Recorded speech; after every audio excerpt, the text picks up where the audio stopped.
pumps. 3 failures, thousands of dollars lost, weeks of troubleshooting. And here's the shocking part. None of the problems were actually caused by the pump. One suffered severe cavitation, another kept destroying mechanical seals, and the third developed dangerous vibration immediately after installation. In every case, engineers initially blamed the pump. They replaced parts, changed components, spent money, lost production. Yet the failures continued. Why? Because the real causes were hidden inside the system. The suction piping, the operating conditions, the installation practices, the support systems. Today, we're going to review 3 real pump failure cases that every mechanical engineer should understand. More importantly, you'll learn how experienced reliability engineers diagnose these problems quickly and eliminate the root cause permanently. Because most pump failures aren't pump failures at all. They're system integration failures. This is 3D Decode. Let's begin. Next, failure case review. 3 real pump issues and how to fix. One of the biggest mistakes engineers make during troubleshooting is focusing only on the equipment. Pump vibration? Blame the pump. Seal leakage? Blame the seal. Poor performance? Blame the impeller. But real-world reliability engineering works differently. Experienced engineers always evaluate the entire system. Because pumps don't operate alone, they're connected to piping, tanks, valves, instrumentation, foundations, control systems, and every one of those elements influences performance. This is why system integration often determines reliability more than the pump itself, and the 3 cases we're about to review prove that perfectly. Next, case 1, cavitation, the suction problem. Let's begin with one of the most destructive hydraulic problems in pumping systems, cavitation. At first, everything appears normal. The pump is running, the motor is operating, flow is being delivered. But hidden inside the impeller eye, something dangerous is happening. Local pressure drops below vapor pressure. Liquid flashes into vapor. Tiny bubbles form. Then milliseconds later, those bubbles collapse violently.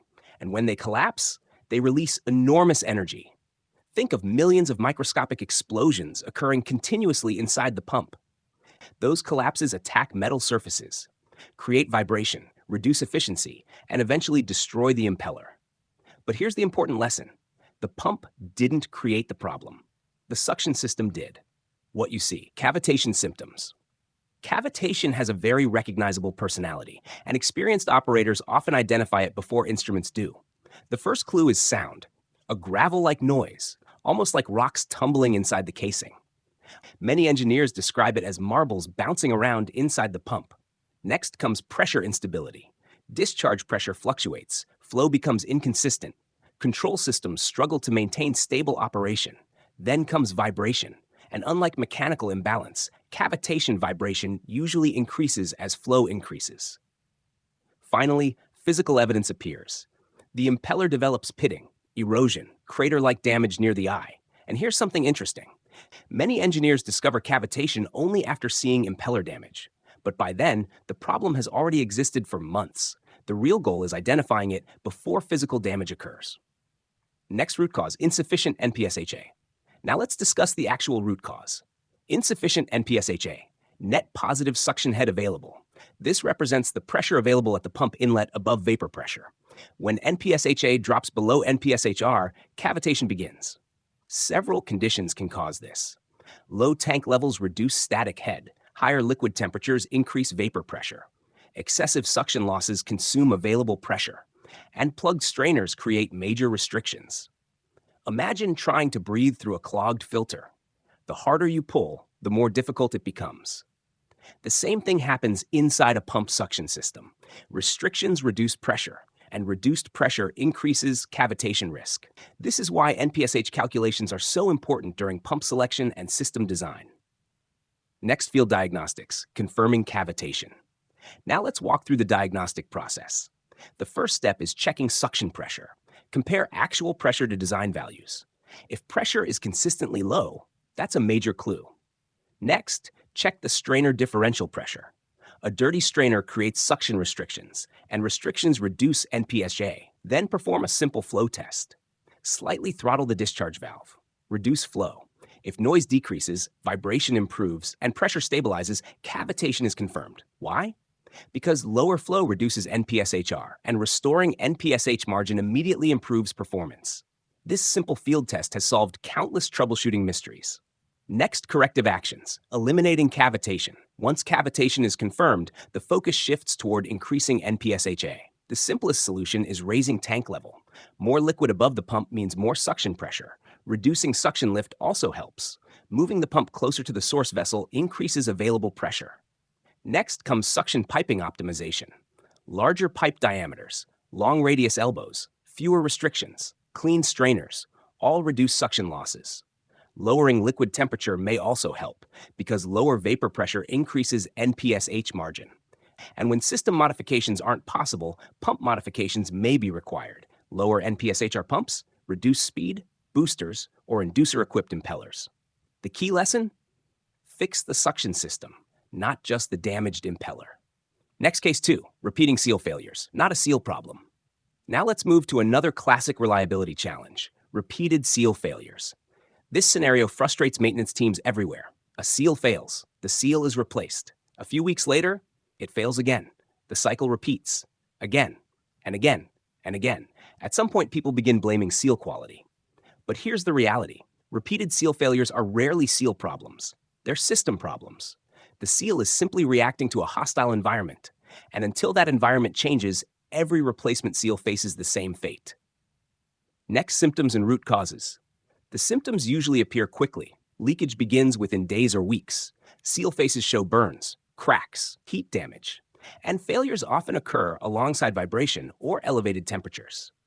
Several root causes typically drive these failures. The first is low-flow operation. Operating below minimum continuous stable flow creates internal recirculation. Heat generation increases dramatically, seal temperatures rise, and reliability collapses. The second issue is flush system performance. Incorrect API plans, air pockets, insufficient flush flow, contaminated flush fluid, all create problems. Then comes mechanical distortion, pipe strain, misalignment, soft foot. These conditions force the seal faces out of proper alignment, and when seal faces lose stability, failure becomes inevitable. Next diagnostic checklist. Now let's follow the troubleshooting sequence. First, verify the operating point. Plot actual flow on the pump curve. Is the pump operating far left of BEP? If flow falls below approximately 70% of BEP, low flow damage becomes likely. Next, monitor temperatures. Recirculation heating often causes temperature increases before other symptoms appear. Then evaluate vibration. Pay special attention to axial vibration. Elevated axial vibration often indicates hydraulic instability. Finally, perform a pipe strain test. Loosen piping flanges carefully. Observe alignment changes. If alignment shifts, the piping is preloading the pump, and that preload may be shortening seal life dramatically. These simple checks often reveal more information than repeated seal replacements ever will. Next, permanent solutions. Once the root cause is identified, the permanent solution becomes clear. Install minimum flow protection, an automatic recirculation valve, or a bypass line, anything that prevents operation below MCSF. Optimize the seal flush system. Verify the API plan matches the service. Eliminate trapped air. Maintain proper flush conditions. Then address contamination. Add filtration. Improve cleanliness practices. Control debris sources. And finally, restore mechanical alignment. Eliminate pipe strain. Correct soft foot. Perform precision laser alignment. Because seal reliability comes from creating a healthy operating environment, not from repeatedly replacing damaged seals. Next, case 3, high vibration after installation. Now let's examine one of the most common commissioning failures. The pump passes factory testing perfectly. Low vibration, excellent performance, everything looks great. Then it arrives at site. Installation is completed, startup begins, and vibration immediately exceeds limits. The natural assumption is equipment damage, but that's rarely the case. Because if the pump passed FAT, the equipment has already proven itself. The problem usually originates from installation, piping, foundation, supports, suction conditions, site integration. This is why experienced engineers become suspicious whenever field vibration differs dramatically from factory vibration, because something changed, and that something is usually outside the pump. Next, field symptoms. The first clue is the gap between FAT and field performance. Factory vibration may be below 0.1 INS per sec. Field readings exceed alarm limits. That immediately points toward installation effects. Another clue is a dominant 1 times running speed peak. combined with changing vibration levels as flow changes. This often indicates hydraulic or structural influences. Visible pipe movement is another major warning sign. If piping shakes more than the piping may be the source.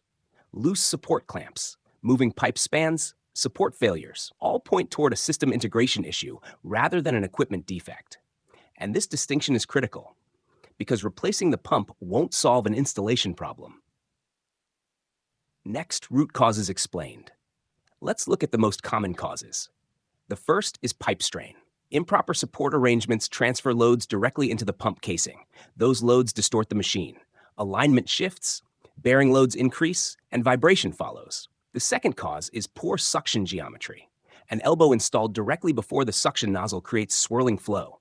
The impeller receives an uneven velocity profile. Hydraulic forces become unbalanced, and vibration develops. Then comes resonance.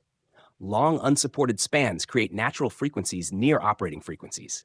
Small excitation forces become large vibration amplitudes. And finally, foundation problems. Poor grout, loose anchors, soft foot all create unstable support conditions. Every one of these causes originates outside the pump, yet every one produces pump vibration symptoms. Next, field verification tests. Fortunately, these problems can be identified quickly. Start with a free bolt-up test. Disconnect piping. Can the flanges reconnect naturally, or must force be applied? If force is required, pipe strain exists. Next, perform an alignment shift test. Check alignment, loosen a flange, check alignment again. If readings change, the piping is loading the pump. Then compare vibration levels. Pump versus piping. Higher pipe vibration points toward a piping problem. And finally, perform a soft foot check. Movement greater than approximately 0.02 inches indicates instability. These tests require very little equipment, but they reveal enormous amounts of information. Next, corrective actions and key takeaway. The solutions focus on system improvement, increase piping flexibility, add expansion loops, improve support arrangements, reduce nozzle loads, optimize suction geometry, provide proper straight runs, use eccentric reducers correctly, repair grout defects, correct soft foot, verify anchor bolt integrity. Then revalidate everything. Alignment, vibration, operating conditions, document baseline performance. And here's the most important lesson from all three case studies. The pump was never the true problem. The system was. Cavitation originated from suction conditions. Seal failures originated from operating environment. Vibration originated from installation and piping. Most pump failures are integration failures. And that's the mindset that separates expert reliability engineers from parts replacers. So that's how three common pump failures reveal one powerful engineering truth. Most failures aren't equipment failures. They're system failures. The suction system, the piping system, the operating conditions, the installation quality, all determine whether a pump survives or struggles. And when troubleshooting begins, always investigate the entire system before blaming the pump, because the fastest way to solve a problem is to find the real root cause. If you enjoyed this engineering breakdown, make sure to like, subscribe, and share with fellow engineers. And tell us in the comments, which failure analysis topic should 3D decode next? Bearing failures, seal failure analysis, pump troubleshooting, root cause methodologies, or complete reliability engineering? I'm Astra X, and this is 3D Decode. See you in the next engineering breakdown.